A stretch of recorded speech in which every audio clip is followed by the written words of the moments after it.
വീണ്ടും നമുക്ക് നമ്മുടെ പ്രാർത്ഥനയെക്കുറിച്ചുള്ള പഠനത്തിലേക്ക് വരാം.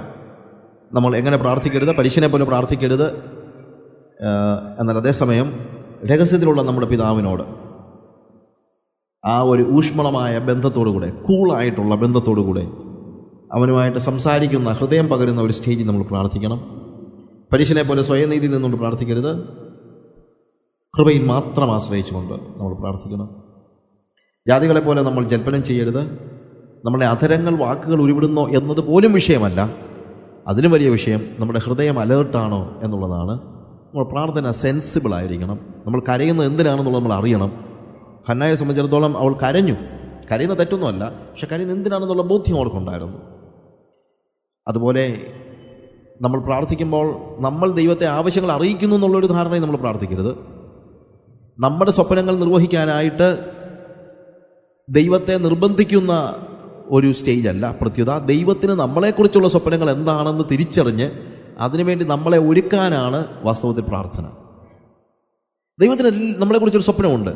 ആ സ്വപ്നം നമുക്ക് നമ്മളെക്കുറിച്ചുള്ള സ്വപ്നത്തിൻ്റെ 1000 മടങ്ങ് നല്ലതാണ്. 1000 മടങ്ങെന്ന് പറയുന്നത് കുറച്ച് പറഞ്ഞതാണ്. That is the best. കാര്യം അതിനപ്പുറത്തൊരു നമുക്ക് അതിനപ്പുറത്തൊന്നും ആകാൻ കഴിയത്തില്ല, അതിൻ്റെ ആവശ്യവുമില്ല. എന്നാൽ അതിനുള്ള മെച്യൂരിറ്റി മാനുഷികമായി നമുക്കില്ല. അതുകൊണ്ടാണ് പ്രാർത്ഥന ആവശ്യമാകുന്നത്. കാര്യം പ്രാർത്ഥനയിൽ എന്താ സംഭവിക്കുന്നത്? ദൈവം നമ്മളെ പണിയാണ്. എന്തിനു വേണ്ടി? ദൈവത്തിൻ്റെ സ്വപ്നത്തിനനുസരിച്ച് നമ്മളായിത്തീരേണ്ടതിന് ദൈവം നമ്മളെ പണിയുകയാണ്. അപ്പോൾ പ്രാർത്ഥനയിൽ നമ്മൾ മനസ്സിലാക്കുകയാണ് എന്നെക്കുറിച്ചുള്ള ദൈവോദ്ദേശം എന്താണ്.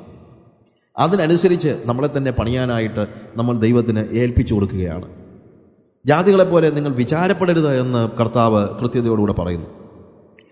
നമ്മുടെ ആവശ്യങ്ങൾ എന്താണെന്നുള്ള കർത്താവിന് തീർച്ചയായിട്ടും അറിയാം. അങ്ങനെ അറിയാമെന്നുള്ള ബോധ്യമുണ്ടെങ്കിൽ പിന്നീട് നമ്മൾ വിചാരപ്പെടുകയില്ല. വിചാരപ്പെടേണ്ട ഗുണമൊന്നുമില്ല, വിചാരപ്പെടേണ്ട കാര്യമില്ല. അവനിൽ ആശ്രയിച്ചാൽ മാത്രം മതി. വിചാരങ്ങളുടെ അല്ലെങ്കിൽ കെയർ, അതിൻ്റെ അവസാനമാണ് ശരിക്കും പ്രാർത്ഥന. Care vanishes when prayer starts.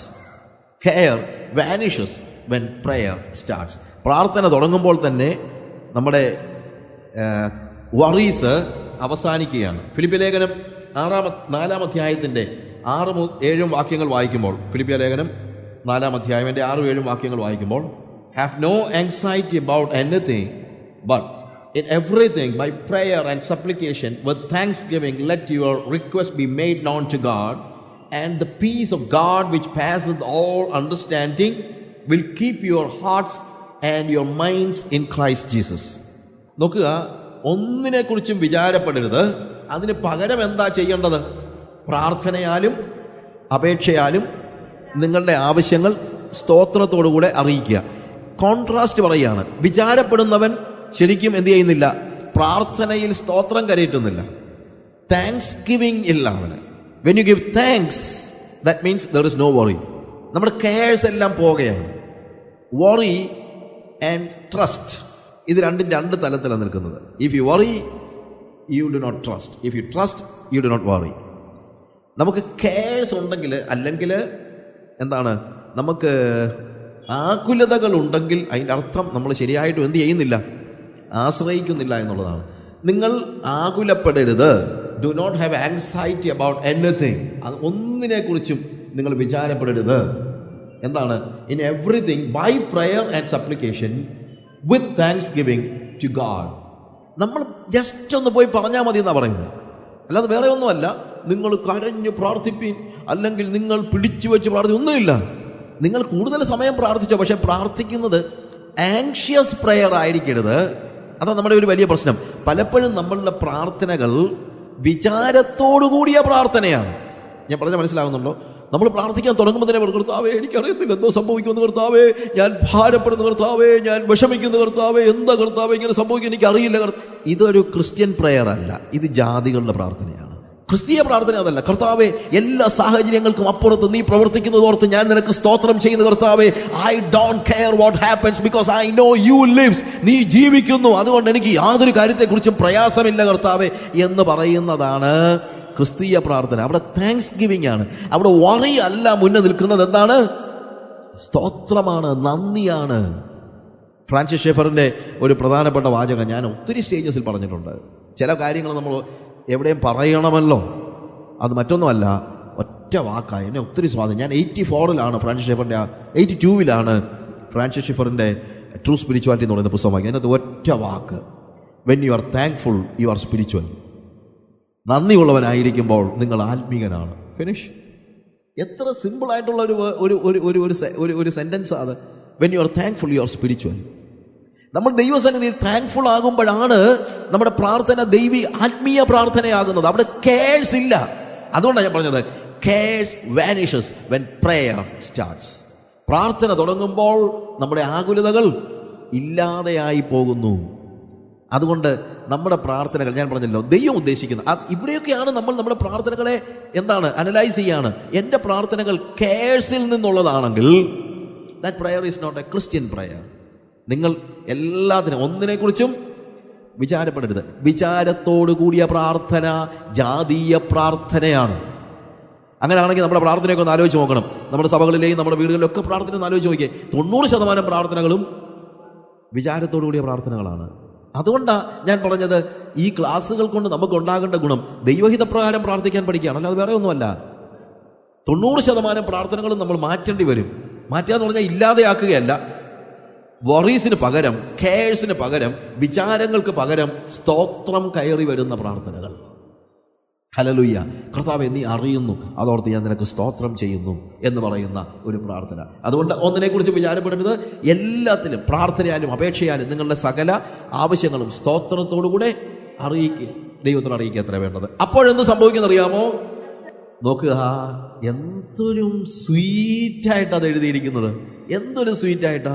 നിങ്ങളൊന്ന് ആലോചിച്ച് നോക്കിയേ. ഈ വാക്യങ്ങളൊക്കെ എന്ത് സിമ്പിളാണ്. നിങ്ങൾ കെയർസ് കളഞ്ഞിട്ട് സ്തോത്രം ചെയ്തു കഴിഞ്ഞാൽ സകല ബുദ്ധിയെയും കവിയുന്ന സമാധാനം നിങ്ങളുടെ ഹൃദയങ്ങളെ നിലവുകളെയും ക്രിസ്തുവേശുവിൽ എപ്പോഴും കാക്കും. നോക്കുക, സിമ്പിളായിട്ട് പറഞ്ഞിരിക്കുകയാണ്. കെയർസ് പോയിട്ട് സമാധാനം ഉണ്ടാകും. പ്രാർത്ഥിച്ചു തുടങ്ങുമ്പോൾ, സ്തോത്രം ചെയ്യുമ്പോൾ എന്തുണ്ടാകുന്നു? സമാധാനം ഉണ്ടാകുന്നു. സാഹചര്യം മാറുകയല്ല, പ്രാർത്ഥിക്കുമ്പോഴും നമുക്ക് അറിയത്തില്ല എന്താ സംഭവിക്കാൻ പോകുന്നതെന്ന്. അങ്ങനെയാണെങ്കിൽ സകല ബുദ്ധിയെയും കവിയുന്ന പറയേണ്ട കാര്യമില്ല. ഉണ്ടോ? സകല ബുദ്ധിയെയും കവിയുന്ന എന്ന് പറഞ്ഞാൽ എന്താ? ബുദ്ധിപരമായി നോക്കിക്കഴിഞ്ഞാൽ യാതൊരു സമാധാനത്തിനും മാർഗമില്ല. പക്ഷേ നമ്മുടെ മനസ്സിൽ ഭയങ്കര സമാധാനം.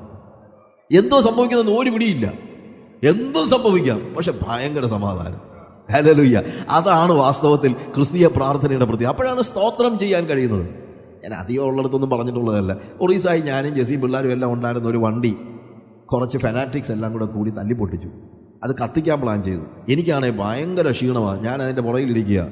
ഡ്രൈവ് ചെയ്തുകൊണ്ടിരിക്കുന്ന സഹോദരൻ ചോദിച്ചു, അച്ഛാ നമ്മൾ എന്തോ ചെയ്യുന്നത്? ഞാൻ പറഞ്ഞു, നമ്മളൊന്നും ചെയ്യാൻ വന്നതല്ല, അവരല്ലയോ ചെയ്യാൻ വന്നത്. നമ്മൾ പോകാനല്ലേ വന്നത്. നമ്മളെന്തിനു വന്നതാ? നമ്മളൊന്നും ചെയ്യാൻ വന്നതല്ല, നമ്മൾ പോകാൻ വന്നതാ. ഇപ്പം നമുക്ക് എന്ത് ചെയ്യാൻ? അവിടെ ഇവിടെ പോകും, അല്ലെ പോകത്തില്ല, അത്രേ ഉള്ളൂ. ഞാൻ ഇച്ചിരി നേരം ഇരുന്ന് ഉറങ്ങി. അവിടെ 70 പേര് വണ്ടിക്ക് ചുറ്റും വണ്ടി കത്തിക്കാൻ നോക്കി നിൽക്കുക. ഞാൻ സുഖമായിട്ട് കിടന്നുറങ്ങി. അല്ലാതെ എന്തോ ചെയ്യാനാ? ഞാൻ കരഞ്ഞ പ്രയോജനമുണ്ടോ? ഞാൻ എന്ത് പ്രയോജനമാണ്? വറി ചെയ്തിട്ട് വല്ല കാര്യമുണ്ടോ? പിന്നെ ഉറങ്ങാൻ കിട്ടുന്ന സമയമില്ലേ? സുഖമായിട്ട് കത്തിക്കുകയാണെങ്കിൽ ഉറക്കത്തിലൊക്കെയാണെങ്കിൽ ഒരു കുഴപ്പമില്ലല്ലോ. അവിടെ ബുദ്ധിപരമായി നമുക്ക് ഒരുപക്ഷെ അത് കാര്യം മനസ്സിലാക്കാൻ ബുദ്ധിമുട്ടായിരിക്കും. പക്ഷേ സകല ബുദ്ധിയെയും കവിയുന്ന സമാധാനം. നമ്മുടെ ജീവിതത്തിൽ നാളെ എങ്ങനെയാണ് നമ്മുടെ പിള്ളേരുടെ ഫീസ് കൊടുക്കുന്നതെന്ന് ഒരുപക്ഷെ അറിയത്തില്ലായിരിക്കും. ഒരുപക്ഷെ നാളെ ജപ്തി വരുമെന്നുള്ളത് അറിയത്തില്ലായിരിക്കും. ബുദ്ധിപരമായി ആലോചിച്ച് കഴിഞ്ഞാൽ ഒരു സമാധാനത്തിന് മാർഗമില്ല. പക്ഷേ കർത്താവിനോട് സ്തോത്രത്തോടുകൂടെ നമ്മളുടെ ആവശ്യങ്ങളെ, എല്ലാ കെയർസിനെയും വിട്ടുകളഞ്ഞ് അറിയിക്കുമ്പോൾ സകല ബുദ്ധിയെയും കവിയുന്ന ദൈവത്തിന്റെ സമാധാനം ക്രിസ്തുവേശുവിൽ നിങ്ങളെ കാക്കും. അതെങ്ങനെയാണെന്ന് ചോദിച്ചാൽ അറിയത്തില്ല. അതുകൊണ്ടാ സകല ബുദ്ധിയെയും കവിയുന്നെന്ന് പറയുന്നത്. ആളുകൾ ചോദിക്കും, അതെങ്ങനെ സംഭവിക്കും? അതൊന്ന് പറഞ്ഞതാ. പറയാൻ അറിയത്തില്ല. ഇതെങ്ങനെ സംഭവിച്ചു? നീ ഇന്നടത്ത് പോകുമെന്ന് പറഞ്ഞു, എങ്ങനെ പോകും? നീ ഒന്ന് പറ. അറിയത്തില്ല. ആളുകൾ എന്തോ ചോദിച്ചാലും നമ്മൾ പറയുന്നത്, അതൊന്നും എനിക്ക് അറിയത്തില്ല. ഇതെങ്ങനെ നടന്ന്? അറിയത്തില്ല. ഇതിനി നടക്കുമോ? അറിയത്തില്ല. ആളുകൾ എന്തോ ചോദിച്ചാലും നമുക്കൊരു ഉത്തരം എന്താ? ഇത് ബുദ്ധിക്ക് മനസ്സിലാക്കാൻ പറ്റുന്ന കാര്യമല്ല. അതിനപ്പുറത്ത് ദൈവത്തിന്റെ സകല ബുദ്ധിയെയും കവിയുന്ന സമാധാനം നമ്മുടെ ഹൃദയങ്ങളിലേക്ക് നിറയുന്നത് അനുഭവിച്ചറിയാൻ കഴിയുന്നത്. അതുകൊണ്ടാണ് പ്രാർത്ഥനയിൽ ആവശ്യമായിരിക്കുന്നത് വറീസ് അല്ല, താങ്ക്സ് ഗിവിംഗ് ആണ് എന്നുള്ളത് മനസ്സിലാക്കാൻ കഴിയുന്നത്. ചിലപ്പോഴൊക്കെ ഉറങ്ങാതിരുന്ന് പ്രാർത്ഥിച്ചാൽ നല്ലതാണ് കേട്ടോ. ഒരു ദിവസം ഉറങ്ങാതിരുന്ന് പ്രാർത്ഥിച്ചാൽ അനേക ദിവസങ്ങളിൽ സുഖമായിട്ട് ഉറങ്ങാൻ പറ്റും. If you pray for one day, then certainly one night if you are spending time in prayer, I am quite sure you are going to get many nights you can sleep. ഒരു പ്രശ്നമില്ല, നമുക്ക് ഉറങ്ങാൻ കഴിയണം. അത് എപ്പോഴാണ്? Faith ഉണ്ടാകുമ്പോഴാണ്. ഞങ്ങളുടെ ഒരു grand അങ്കിളുണ്ട്. പുള്ളി മലേഷ്യയിലൊക്കെ ആയിരുന്നു. പണ്ട് അദ്ദേഹം ഈ കൃഷിയൊക്കെ ചെയ്തുകൊണ്ടിരുന്ന സമയത്ത് ഒരു കഥ, പുള്ളി ഒത്തിരി തമാശക്കാരനാണ്. ഞങ്ങളുടെ വീട്ടിൽ പുള്ളിയുടെ ഒത്തിരി കഥകൾ ഇങ്ങനെ പറയും. മത്തായി ചായൻ എന്ന് പറഞ്ഞു.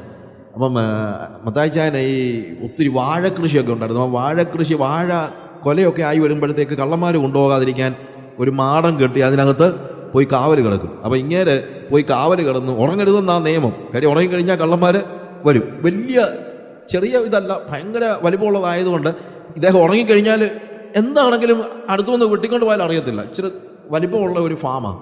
പക്ഷെ പുള്ളിക്ക് ഭയങ്കര ഉറക്കം വന്നപ്പോഴത്തേക്ക് പുള്ളി ഒരു പ്രാർത്ഥന, കർത്താവേ, സങ്കീർത്തനത്തിൽ എഴുതിയിട്ടുണ്ടല്ലോ, ഇസ്രായേലിന്റെ പരിപാലകൻ മയങ്ങുകയുമില്ല ഉറങ്ങുകയുമില്ല എന്ന്. നമ്മൾ രണ്ടുപേരും കൂടി ഇങ്ങനെ ഉറക്കളച്ചിരിക്കേണ്ട കാര്യമൊന്നുമില്ലല്ലോ. ഏതാണെങ്കിലും നീ ഉറങ്ങുകയില്ല, എന്നാൽ ഞാൻ ഉറങ്ങാൻ പോവാണെന്ന്. ഏതാണെങ്കിലും നീ ഉറങ്ങുകയില്ല, പിന്നെ നമ്മൾ രണ്ടുപേരും കൂടി ഇങ്ങനെ ഉറക്കളച്ചിരിക്കേണ്ട കാര്യമൊന്നും, അതുകൊണ്ട് ഞാൻ ഉറങ്ങാൻ പോവാണ്. അദ്ദേഹം പറഞ്ഞത് ഹൃദയത്തിന്റെ ഉള്ളിൽ നിന്ന് പറഞ്ഞതാണെങ്കിൽ, ഹൃദയത്തിലായിരിക്കും പറഞ്ഞത്, അങ്ങനെയാണെങ്കിൽ അത് അസാമാന്യ വിശ്വാസമാണ്. കാര്യം ദൈവം ഉറങ്ങാതെ മയങ്ങാതെ എനിക്ക് കാവലിരിക്കുന്നു എന്നുള്ള പൂർണ്ണ ബോധ്യത്തിൽ നിന്നാണ് നമുക്ക് ഉറങ്ങാൻ പറ്റുന്നത്. ദൈവം ഉറങ്ങത്തില്ലെന്ന് ബോധ്യമുള്ളവനെ ഉറങ്ങത്തുള്ളൂ. നമുക്ക് ഉറക്കം വരാത്തതിന്റെ കാര്യം എന്നറിയാമോ? ദൈവം ഉറങ്ങിപ്പോയാലോ എന്നുള്ള പേടി കൊണ്ടാണ്.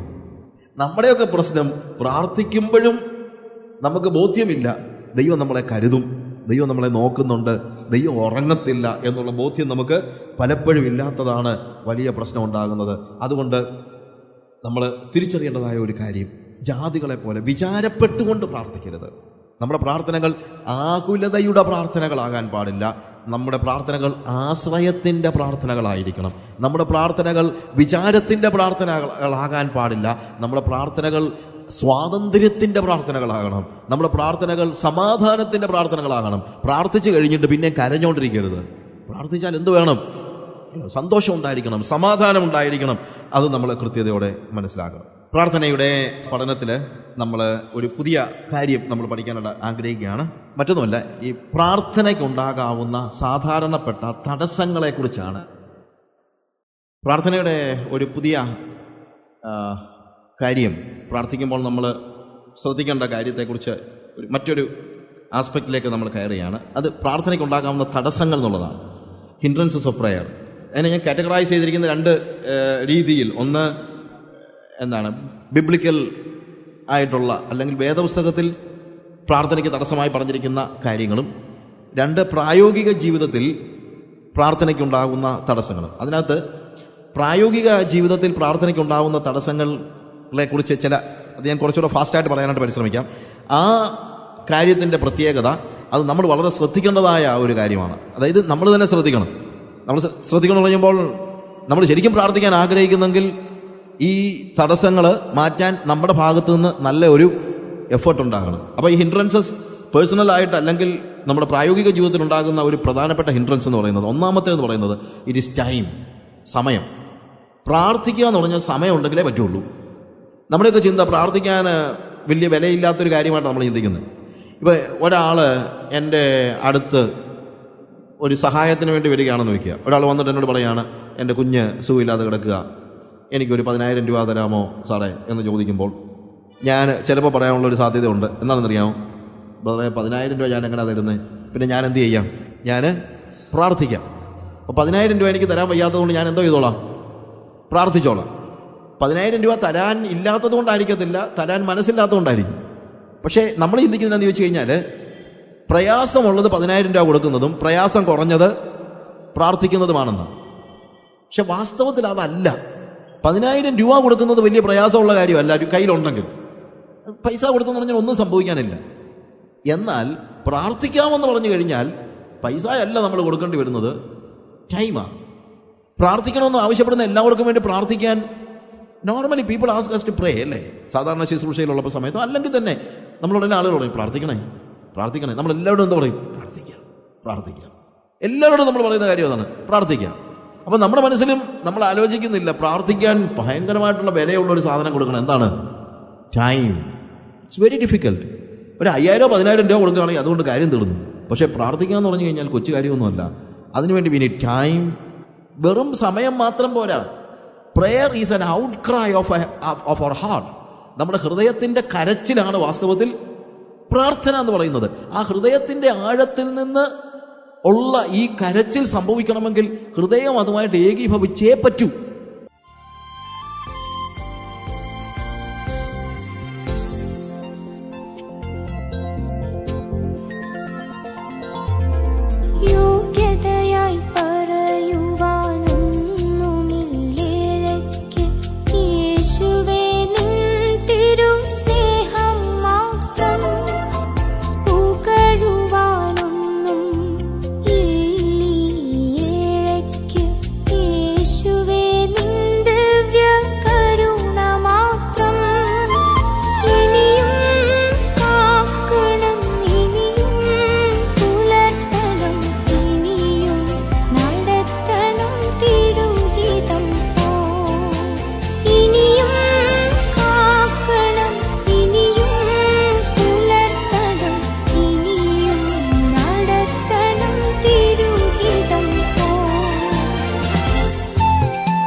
ഹൃദയ